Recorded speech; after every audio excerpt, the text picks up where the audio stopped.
உங்கள் சத்யாவின் full moon sale up to 70% தள்ளுபடி. AC விலை 2ஆம் தேதி முதல் 15% வரை உயர்கின்றது. இப்போதே ஏசி வாங்கி பணத்தை சேமியுங்கள்.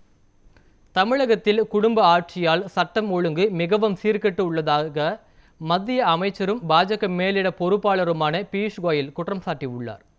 சென்னையில் திமுக அரசை விமர்சித்து பாஜக சார்பில் புத்தகம் வெளியிடப்பட்டது. இதனைத் தொடர்ந்து செய்தியாளர்களை சந்தித்த பியூஷ் கோயல், இந்த தேர்தல் மூலம் காங்கிரஸ் மற்றும் கூட்டணி கட்சிகளின் ஒற்றுமையற்ற கூட்டணி வெளிச்சத்திற்கு வரும் என்றும், தமிழகத்தின் ஒரே குடும்பத்தின் கீழ் அரசு செயல்படுகிறது என்றும் விமர்சனம் செய்தார். 1 லட்சம் கோடி டாஸ்மாக் ஊழல் நடந்துள்ளது என்று தெரிவித்த அவர், தமிழ்நாட்டில் பணியிட மாற்றத்தில் நடைபெற்றுள்ள ஊழல் என்பது சட்டத்திற்கு புறம்பான காரியம் என்று தெரிவித்தார்.